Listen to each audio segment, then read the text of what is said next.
Welcome into a special Locked On crossover episode. I'm Tomashoff of Locked On Huskies. That's Trent Condon of Locked On Hawkeyes. We're going to have a lot of fun today, and it's going to be a nice crossover. Washington heading out to Iowa for their first Big Ten matchup. We're going to jump into that. We got some key players on both sides, and Trent and I are going to play a game of your team wins if. We'll get into it. The rules are very simple. It's a lot of fun. You'll get into it because we are part of the Locked On Podcast Network, your team every day. And today's episode is brought to you by FanDuel. Place your first $5 bet. You'll get started with $200 in bonus bets guaranteed. Visit FanDuel.com to get started. Trent, this is going to be a lot of fun. So for all the Husky fans that are listening to the show, Washington is taking their first trip to Iowa as members of the Big Ten Conference. There anything that they need to know?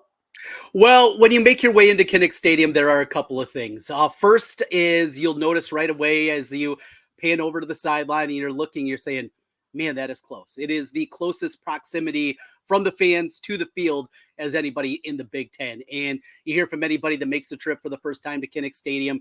Doesn't matter if it's one of our rivals, if it's Wisconsin or Iowa State or Minnesota or Nebraska or one of the big dogs, Penn State, Ohio State, Michigan. You hear players every single time just shocked at how close the fans are to the field and how little room there is from the sideline to the actual where the stand starts. So it is a very intimate environment. It is a very loud environment. 5 years ago, they redid one of the end zones, and it is an absolutely incredibly loud system. The way that they set it up is they just build it straight up. And you go back to the game a couple of years back when it was number 3 Iowa against number 4 Penn State in Kinnick Stadium. They had 6 false start penalties in the game. 5 of them came backed up into that end zone. It's as loud of an environment as you're going to find. Even with an 11 a.m. Central Time kickoff, 9 a.m. Pacific for you guys, it's going to be charged up. People are fired up for this one. Washington, obviously, with the history, going back to when I was a youngster, winning a national championship, playing for a national championship a year ago, there's going to be a lot of people excited for this football game. And it is one of the better environments that you have. But maybe the biggest one was voted today at a website, once again, as the best tradition in college sports after the first quarter, the wave to the Children's Hospital. Just outside of one of the end zones, you'll see the Children's Hospital towering over, and everybody turns around that is on that side of the stadium and waves to the children. A number of teams have done that, and pretty much every team does that as well at the end of the first quarter, waving to the kids that are a lot of times battling for their lives up there in the Children's Hospital. It's an incredibly moving, I've been a part of it dozens and dozens of times now, and it still definitely hits me every time. So that's kind of the soft spot for it, but be ready. 11 a.m. We're used to these early kickoffs, and we'll be charged up, and us Iowans, we know how to drink a little bit. So there'll be plenty of liquid courage in the lungs as we get ready for the matchup against the Huskies.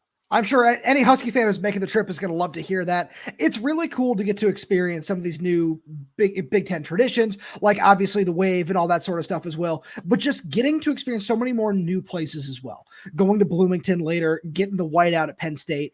I feel like that's something that's really exciting and really cool just for Husky fans in general to get all these new different traditions. And obviously, Trent, as you guys come out to the West Coast and are going to have some of those same things come in, over the next few years or so, it's going to be the same thing for you because you talk about the environment. Husky Stadium has one of the best environments in all college football. We got to see it, this past weekend against Michigan, which was really fun. And then we have Bill Belichick going on the Pat McAfee show, going on and on about it. And then he goes on Monday Night Football and unironically uses the term lit to describe Washington, which you couldn't have paid me as the world's biggest Patriots fan that would ever be an answer that came out of his mouth. My two worlds are colliding in ways that I truly never thought possible. But let's get into this game a little bit, man, because this is a really interesting matchup. That's the best way that I feel we can describe it, because as all your Iowa fans know, the offense has always been a point of contention. The defense, as Husky fans know, it's going to be a challenge. It's going to be elite. What do you think Husky fans need to know about your team on the field? So around here, there's been a lot of negativity around Cade McNamara, the former Michigan quarterback that is now in his second year at Iowa. Last season, before the year began, we have one open practice that we're allowed to go to, media members and the fans. It's a kids' day practice. He tore his quad during that one. He pressed through. He played through it. He was terrible at the beginning of last season. And ultimately in Game 5 against Michigan State, he tore his ACL and was lost for the season. After the year previous at Michigan, going down for the season with an injury on the other knee. So we're talking about a very compromised guy. And then at our open practice this August, He was terrible. He was 6 of 24, I think was the number off the top of my head. He was just absolutely brutal. And though he has played okay at times, he was great in the second half in the first game of the year. I had a good first half against Iowa State before he wilted there. He hasn't been able to put together a full 4 quarters. And so a lot of people are clamoring for the backup quarterback, Brendan Sullivan. He started 5 games a year ago for Northwestern. He's a more athletic quarterback. He's more of a running quarterback. In fact, after they shot themselves in the foot in the Iowa State game and didn't get into the end zone twice from the 3-yard line, they've installed him now as not the red zone quarterback, but basically the inside the 10-yard line quarterback, but they haven't expanded it anymore. When Sullivan came in the game late, down 35-0 a week ago to Ohio State, he had a 20-yard run. Caleb Johnson rips off a run, and they get the only touchdown of the game. So that's one to keep an eye on. Cade McNamara, who I think has played okay. He just hasn't been able to make any plays really down the field against power conference opponents. If it isn't going well, though, be prepared. Brendan Sullivan, a guy that has some athleticism to him, he's likely going to be in there. I think most everybody knows Caleb Johnson. He's such an interesting guy because he's a bigger running back, 5'11", 225 pounds. He's got size to him, but he is incredibly fast. He has this upright running style that leads him to look almost kind of slow, but that's not the case at all. He pulls away from people all over the place. So he's got the size that you need, but then guys think they have the angle because it looks like a big running back that's kind of plodding along. That is not the case. His freshman year, he had one of the fastest miles per hour run on a touchdown run early in the season against Nevada. So really talented dude out there. The question marks, as always, with Iowa is on the outside with the wide receiver position, though it has improved this year from what it's been some past years. That's always the question. But this offense is better than it's been when it was just decrepit the last couple of years. But let's not make it out to be any great shakes. It's going to have to be a game where Iowa's going to have to grind it out and win it 2017, a 23-20, something like that. This is not going to be one. If it gets into a shootout, that Iowa's not equipped for that. So I'm actually hearing a lot of similarities here between our two teams because flipping it over to the Husky side here, Washington also plays 2 quarterbacks where Will Rogers has been awesome this season. I'm very happy with the performance. He's, second in the Big Ten in yards, 12 touchdowns, 1 interception. He's been more than solid, but he's a 5th-year senior. And Jedd Fisch knows this. Jedd Fisch brought in a fantastically talented quarterback in Demond Williams Jr., who is getting somewhere between 12 and 15 snaps a game. Jedd said in his Monday press conference that the plan is for Demond to have 150 snaps under his belt by the end of the year. Right now, they're using him primarily as an option quarterback. We saw him in the game against Michigan do that double pass back over to Cam Davis, who took it 30-something yards up the sideline. That was awesome. We love to see that. I think there are 3 or 4 more plays in that 2 quarterback package as well. So that's something I'm always going to be watching out for. But Demond is somebody who, in previous games, I haven't kept track after Jedd told us this, but after the first few weeks of the season, when Demond was in the game, they were averaging 9 yards per rush. He's done a really good job on the read option. They're utilizing him a lot in that option. And Washington, I just keep saying option because Washington has so many in the backfield where Jonah Coleman is the guy. Another, smaller, thicker back. He's listed at 5'9", 230. He's got speed. He's got burst. He's got power. He's so much fun to watch. Love watching him run. Cam Davis is another one who he mixed in. And then there's true freshman Adam Muhammad. It's a 3-back set. We'll see all 3 of them getting carries over the course of the game. And on the outside, that's where there are things that are a little bit different here. Denzel Boston, Giles Jackson, Jeremiah Hunter. Denzel is the conference leader in touchdowns with 8. He is 3rd in yards, 4th in receptions, while Giles Jackson is 3rd in receptions and 4th in yards. So some talent there. I'm really intrigued to see how these two offenses are going to match up against their respective defenses, because I think both teams, as good as Washington is offensively, are both stronger on the defensive side of the ball. But we're going to get into some key players here after a quick break, which we'll get to right after a message from our good friends over at Gametime, because Gametime has a new feature called Gametime Picks that makes getting tickets for your favorite live events even easier. Gametime Picks filters up the fluff to show you only incredible deals on great seats, so you don't have to waste time searching through thousands of tickets, which is great news for any Husky or Hawkeye fans that might find themselves at Kinnick Stadium. If you are looking for a fantastic deal, the best place to find them is on Gametime, because with Gametime Picks, curation makes it easier to save more on sports, concerts, comedy, theater, and so much more. With their all-in pricing, you can toggle this feature to show the total upfront with no surprise surprise fees at checkouts. And with seat views, you can get a panoramic view from your seat in the app before you buy. Take the guesswork out of buying tickets at the Gametime. Download the Gametime app, create an account, and use code LOCKDOWNCollege for $20 off your first purchase. Terms apply. Again, create an account and redeem code LOCKEDONCOLLEGE for $20 off. Download Gametime today. What time is it? It's game time. So Trent, let's have some fun here. Let's introduce this collective fan base that we've got today, which we appreciate all our everydayers out there, with some key players. You talked about Caleb Johnson. You talked about Cade McNamara. Who else do Husky fans need to know about in this game? Definitely Jay Higgins, the middle linebacker for the Hawkeyes. Jay Higgins, an All-American a year ago, came back for his bonus COVID year this season. That likely would have been, a 5th, 6th round draft pick. Middle linebackers are not what they once were, certainly in the NFL. But he has just turned himself into a tremendous player. He was outstanding a week ago against Ohio State. 14 tackles in the game. Forced a fumble, recovered a fumble, had an interception, and yes, he was doing that against that Ohio State squad. So that just shows you what a high level that he's playing at. He'll be in the middle of things. Where's number 34? He'll be all over the field doing everything possible. And you kind of talk about the ground attack, the option, those kind of things. I was very stout up front against the run. And though they didn't stop the Ohio State run game a week ago, they definitely slowed them down. And unfortunately, it was guys on the outside just making plays. And when you got guys like they do with Smith and Ajigba, there's just not a whole lot that you can do against dudes like that. A couple of times where I had really good coverage and dudes just made plays. But overall, this Iowa defense is really good. Higgins is in the middle of it. Jeremiah Harris is a guy that also is playing at a really high level. If you're a believer in Pro Football Focus, we go through the numbers every week on Locked On Hawkeyes. There are times that I roll my eyes at them, and it's just one guy's opinion as he's grading the film, and I get that. But he is one of the top-rated quarterbacks in all college football right now. He is playing at a really high level in his final go-around in a Hawkeye uniform. So those are a couple of names to keep your eye on defensively. As mentioned, though, the defense as a whole, it's really, really stout. One thing that is interesting is special teams, as Iowa has continued to win football games, even with this awful offense throughout the years, has been defense always great. It's good again this year, but it's also been the special teams have really been really good. Torrey Taylor now, though, is punting for the Chicago Bears. And they went out, got another Australian, Reese Dakin, who has struggled. He's got an incredibly strong leg.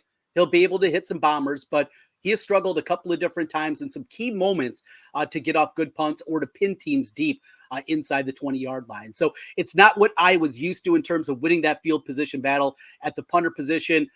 Stevens, their kicker, is outstanding. Something I know that might be a sore spot for you guys over there, the kicker position after what happened against Rutgers. But kicker's been really good. Though he missed a 51-yarder against Ohio State, it was his first miss of the year.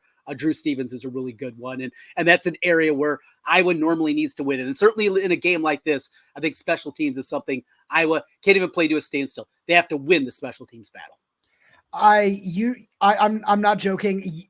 The welcome to the Big Ten moment, like, literally just hit me, because you are talking about a punter. That is something in all, my years watching the Pac-12, being a Pac-12 fan, covering it last season.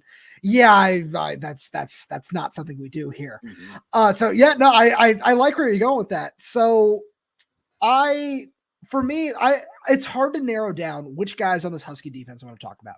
We spent some time on the offensive side. When I look at this Husky defense, let's start with the linebackers here, where Carson Bruner and Alfonso Tuputala are a really exciting pair. But the guy I really want to dive into here is Alfonso Tuputala, because as I mentioned a little bit earlier, big Patriots fan over here. I have been overjoyed with the addition of Steve Belichick, not just because of his last name, but because of how fantastic of a defensive coordinator he is. Whenever my co-host Lars Hansen and I get a chance to talk to some of the players after games, at press conferences, anything like that, all the players have raved about the typical Patriots do your job sort of mantra. Mm-hmm. And I got a really great quote from edge rusher Voit Tanufi, who said, yeah, we're going to get put in position to make plays, and our fate is in our hands. We're going to find a way to make a play because Steve consistently puts us in the right position to do that. And I don't think that there's anybody who's been better at that this season on this Husky defense than Alfonso Tuputala. He's second on the team in tackles right now with 30. He's tied for the team lead with 2.5 sacks. And he's somebody who, no matter where they line him up, he's lining up at the edge a lot. He's lining up at inside linebacker. They bring him on stunts. They bring him on all sorts of different unique blitzes and rushes and all that sort of stuff, which is really fun to see. And that's a guy who he's been really impressive in the run game as well. I was really impressed with the way that Washington stood up to Michigan's rushing attack. The numbers looked solid at the end of the day. They finished with, I want to say, 174 yards, but they held Khalil Mullings, he was the number 3 leading rusher in the Big Ten going into the week, to 49 yards on 14 carries. Mm-hmm. And that was something I was really happy with. And I know Michigan's having some problems along the offensive line and different things like that. But I was really impressed with what this Husky team can do in terms of the defense. And that's all started with Steve Belichick. I wanted to talk about somebody in the secondary because this Washington secondary has been outstanding. But thanks to your Cade McNamara comments, I don't know how much that's going to matter. Yeah. So instead of a corner, I'm going to talk about a safety here. And I want to talk about Cameron Fabiculon. He made the game-winning interception of Jack Tuttle last week against Michigan. This is a guy who, just like Alfonso Tupatala, has been utilized in a lot of different roles under this Belichick defense. They're playing him in the box a lot. They're asking him to play man coverage on tight ends. They're asking him to play closer to the line of scrimmage, which scares me. I know that, Caleb Johnson's averaging 9 yards a carry against an 8-man box, which is Ashton GT level numbers. That's absolutely insane. But he's somebody who I've been really impressed with in the run game. They ask him to come down on the edge a lot and set that edge. He's done a good job of doing that, forcing rushes back to the inside. So those are two guys that I'm really looking at in terms of guys that I think could impact this game, and especially what Iowa wants to do offensively. So I want to go this direction with you, Roman. What kind of concerns you about your own squad going into this one? And one area we mentioned Cade McNamara is the Boo Birds come out in Kinnick Stadium. This is a fan base that gets frustrated, upset. They will let the guys know if they're not playing it. Remember, this is our professional sport here in our state, and it definitely plays out in that fashion. If we get 3 and out early, if we get a couple of punts early in the football game, I anticipate there's going to be that. That is, I think, a concerning element here, is because you hope to have that charged up home crowd, and all of a sudden it starts turning on you. Things can get ugly in a hurry there. You mentioned the guys on the outside. Definitely Boston is one of those guys that is a concern. In Iowa, I mentioned Jamari Harris. Their other corner spot, though, they've been rotating a couple of different guys out there. It was TJ Hall at the beginning. He was a starter at the beginning of the season. It was supposed to be John Nestor. He was the preseason number 1 at cornerback. Now it's been another guy that's come in. So they've been kind of rotating through that other corner, and that's been kind of a concerning spot. So those are a couple of my major concerns with this one, looking up against what you guys have over there. What concerns you from a Washington perspective? So one thing I want to note before I get into that's really interesting is something that we had Jake Butt from the Big Ten Network on our show the other day. And one thing he pointed out is Jed Fish's plan of attack against Michigan secondary was stay away from Will Johnson. Mm-hmm. So I'm really curious to see if it's something similar with that cornerback rotation, because that worked really well. The first play of the game was a double move to Denzel for 31 yards. So that's something that I'm really curious about now that you mentioned that, and I'm going to be keeping a close eye on that. Where my concerns lie is inside the 20-yard line. You mentioned Grady Gross's struggles. He did make his last 2 field goals after, missing the first one against Michigan, having the second one get blocked with, which Jed did say on Monday that it was on Grady. His trajectory was a little too low, and Mason Graham just blew the play up. He's so much fun to watch, man. I've watched him in person twice now, and he blows my mind every time. But where I have questions is Washington's ability to convert in the red zone. We saw some of those things kind of take a step in the right direction against Michigan, where I believe they had 6 trips into the red zone. 5 of them ended in points, not nearly as many in touchdowns as, anybody would like to see, but it's a step in the right direction, especially when you get into my other biggest concern, which is at times has been Jed Fish's play calling. Where, I'm not sure if you watch the Apple Cup, but I'm not even gonna, go down that road. Yeah. Mm-hmm. You know where I'm going with this. I do. Yeah. So we're not even going to get into that play call, because one thing that Washington has done, and I feel all these tie together, is Washington has done a really, really good job in terms of offense in total, where they outgained Rutgers by 220 yards in that loss. They outgained Washington State by, I want to say, over 100 yards in that loss. So the offense is there. It's just not converting at times. And that can be just downright maddening to watch when you see oh, all these star players are fantastic. Jonah Coleman's doing this, Denzel Boston's doing that, but it's not turning into points. So red zone defense for Iowa this year hasn't been great. Yeah, Hasn't been great. Yeah, which is a little bit of a surprise. Now, I don't have the percentages of touchdowns versus field goals, but they give it up a score every time. So now that can be a little bit of a misnomer too, and not digging deeper into the numbers. They've given up a score every time, but if you're holding teams to field goals, well, that's obviously a whole lot better too. So that's at least just a surface level number there that might lead a little bit of credence there. I was going to give up yards. Now they don't give up a ton for the first time, and I think it was the NCAA record at the time. They hadn't given up 400 yards until last week to Ohio State. I think it'd been over 3 seasons that nobody got there. They'll give you yards between the 20s. Normally, though, that's when they really bear down. And the Phil Parker defense is, we're going to make you go 12 plays, be perfect, and if you can do it, you tip your ball cap and move on. So it's going to be an interesting chess match of the way that this goes. One thing I'm excited about is looking at a couple of numbers and seeing your guys' tackles. Boy, seems like there's been some weak spots out there with your offensive tackle grades and the pressures that have been allowed from the outside. So you're absolutely right there, where left tackle Maximus McCree would be making it. I'm assuming he's going to get the start this week. His 3rd start in Division I football. He's a junior college transfer. Took last season off for personal reasons. Right tackle Drew Azzopardi is also a G5 transfer. He spent last season at San Diego State. He was kind of like the big acquisition at the position over the offseason. And yeah, he hasn't necessarily been as solid as you would have hoped, but I've been happy with this offensive line as a whole. Early on against Michigan, that group was really solid. And then Josiah Stewart, Mason Graham, Kenneth Grant, they did their thing. They got home a couple of times. But all in all, it's been a little bit better than the numbers have kind of projected. You know, as you alluded to earlier, PFF, its best thing is to fit narrative. So I completely respect and agree with where you're going with that. And speaking of just going places, Trent, Let's get into this. Your team wins if what? We'll get there. Trent, speaking of grades, all these different things that are going on, let's get into your team wins if. Which we'll get to right after a message from our good friends over at FanDuel. Hey, NFL fans, you can start the season with a big return on FanDuel, America's #1 sportsbook. So when you get a hunch in the middle of the game, you can check out the latest stats, view live play-by-play, and so much more on the same page where you place your bets. You'll get started with $200 in bonus bets guaranteed when you place your first $5 bet. That's FanDuel.com. I've been doing this all week over on Locked On Huskies. I'm going to bring it over here in the crossover episode for all our friends over on Locked On Hawkeyes as well. Ahead of this Thursday night football game, I've cooked up a 4-leg parlay that I don't know if it'll hit, but I know it's going to have solid odds. I got George Kittle, anytime touchdown. Shout out to Iowa.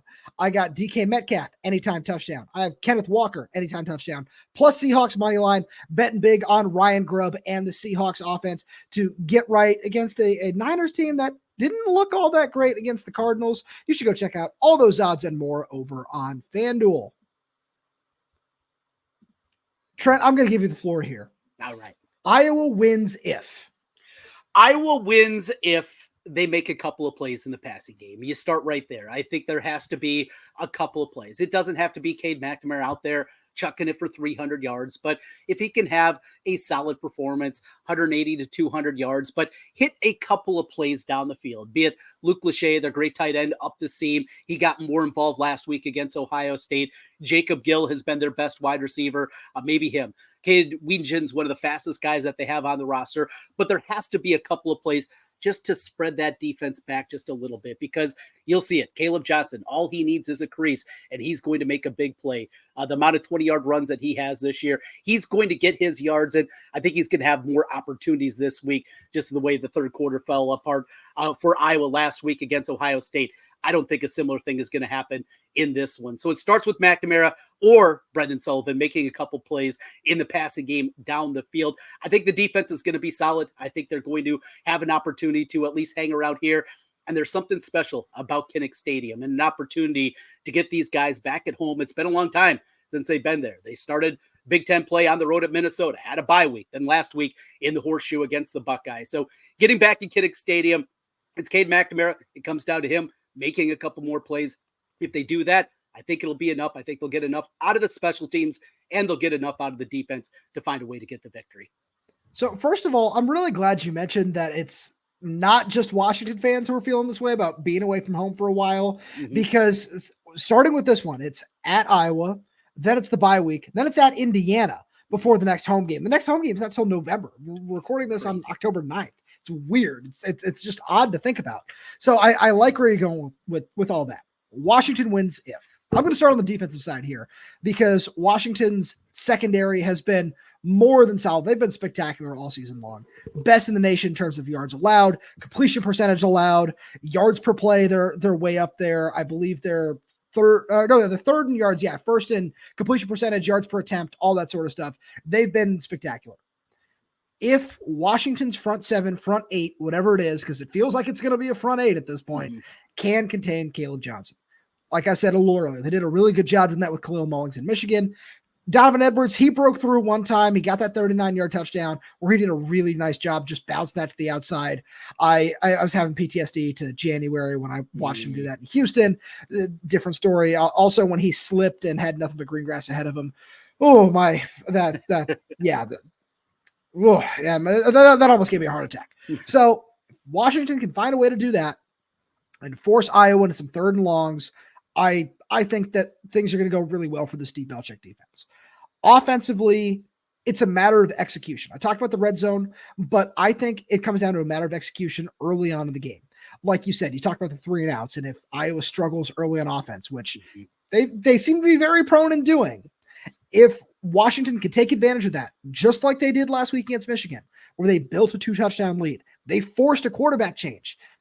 Sherrone Moore knew, hey, I can't do this to Alex Orji. I got to put in Jack Tuttle. I don't know if we'll see a similar thing happen this week and Kirk Ferentz makes a similar decision, but it's something we've seen before. And I like Washington's chances if you can find a way to get up early and build a lead, because Jonah Coleman, Michigan's got a tough run defense too, and he was able to turn up some yards against them. I think it was 85, 90 yards of touchdown, something in that range, which is, it's solid, especially against a team that came in allowing 67 yards a game on the ground. So I would say that it's a nice balanced attack, which is what they've done all year long on that side of the ball. My final thing for you, Roman, is about this game. And there's a lot of negativity. Losing to Ohio State, look, it's going to happen. They're more talented. They are maybe the best roster, top to bottom, in all of college football. They're loaded. But coupled with the loss to Iowa State, where you blow a lead 13-0 at the half, Cade McNamara threw an awful interception to begin the second half, and that's where the onslaught began. The defense gave up long plays, something that they normally don't do in that football game. There's a lot of negativity. But Kirk Ferentz, the longest tenured coach at the FBS level, one thing about him and his program is they never get too high. They never get too low. These are normally when his teams are at their best, kind of backed into a corner. Nobody believes in us. Those kind of moments are normally when you see what we call a Ferentz special, a Kirk special, where he gets a team up against a good opponent like Washington is, and they're ready to go and play maybe one of their most complete football games of the year. I've seen it happen a ton. Everything that I've seen out of both of these teams doesn't believe that I think Iowa should win this game, but I do believe Iowa will win this game. And it's because of the history and what he has done with this program year in and year out. When their backs are against the wall, when the negativity is surrounding him, that's when his teams are at their best.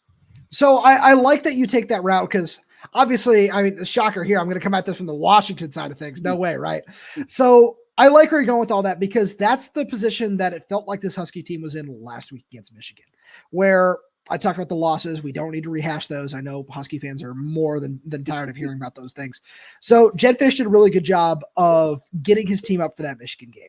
And now the question is, because we saw him make those adjustments, we saw him say, hey, I hear you when it comes to play calling. I hear you when it comes to giving the ball to Jonah Coleman more inside the 5-yard line.